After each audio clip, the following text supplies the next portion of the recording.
नमस्ते दोस्तों, welcome back to my our channel. आज हम बात करने वाले हैं एक ऐसे टॉपिक के बारे में जो बहुत ही इम्पोर्टेंट है, लॉन्ग टर्म इन्वेस्टिंग। अगर आपको भी लगता है कि आपको अपनी सेविंग को ग्रो करना है और फाइनेंशियल सिक्योर फ्यूचर बनाना है तो ये वीडियो आपके लिए हेल्पफुली हो सकता है लॉन्ग टर्म इन्वेस्टिंग के लिए। Let's begin. चलिए शुरू करते हैं। How to long term investing. सबसे पहले लॉन्ग टर्म इन्वेस्टिंग का मतलब समझिए। लॉन्ग टर्म इन्वेस्टिंग का मतलब होता है आपका अपने पेशेंस को लंबे समय के लिए इन्वेस्ट करते हैं ताकि आपको सिग्निफिकेंट रिटर्न मिल सके। ये इन्वेस्टमेंट 5, 10, 20 या साल या उससे भी ज़्यादा टाइम के लिए हो सकता है।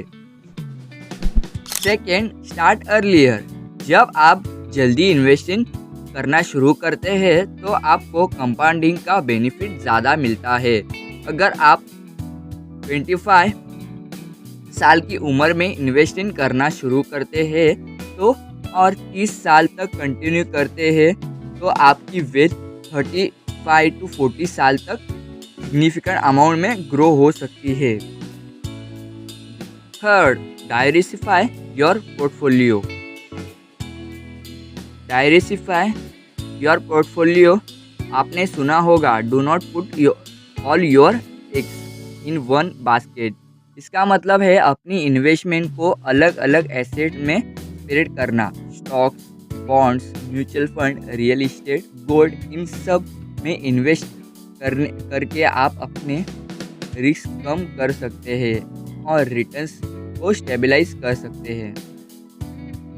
Fourth, invest in quality assets. Investing in quality asset, जब आप लॉन्ग टर्म इन्वेस्ट करते हैं तो आपको उन्हीं कंपनीज में पैसा लगाना चाहिए जो फंडामेंटल स्ट्रॉन्ग है, इनका बैलेंस शीट अच्छी है, रेवेन्यू ग्रोथ कंसिस्टेंट है और मैनेजमेंट ट्रस्टवर्दी है।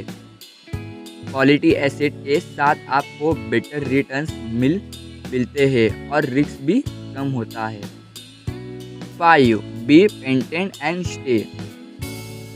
स्टॉक मार्केट में अप्स एंड डाउन्स आते हैं, लेकिन आपको पैनिक नहीं होना चाहिए और अपनी इन्वेस्टमेंट को जल्दी विड्रॉल नहीं करना चाहिए। लॉन्ग टर्म इन्वेस्टर को पेशेंस रखना चाहिए और मार्केट फ्लक्चुएशन को इग्नोर करना चाहिए। जैसे वॉरेन बफेट ने कहा था, the stock market is design to transfer money from the active to the patient. Conclusion. तो दोस्तों, ये कुछ important tips for long term investing. Remember, long term investing एक जर्नी है जो डिसिप्लिन, पेशेंस और नॉलेज डिमांड करती है। अगर आप भी प्रिंसिपल्स को फॉलो करेंगे तो आप अपनी फाइनेंशियल गोल्स को अचीव कर सकते हैं और एक सिक्योर फ्यूचर बिल्ड कर सकते हैं। तो अगर आपको ये वीडियो हेल्पफुली लगा होगा तो प्लीज़ लाइक करिए, शेयर करिए और हमारे चैनल को सब्सक्राइब करिए और कमेंट सेक्शन में बताइए कि आप कौन सा इन्वेस्टमेंट परफेक्ट कर सकते हैं लॉन्ग टर्म के लिए। हम मिलेंगे आपको अगले वीडियो में, तब तक के लिए शुक्रिया, धन्यवाद।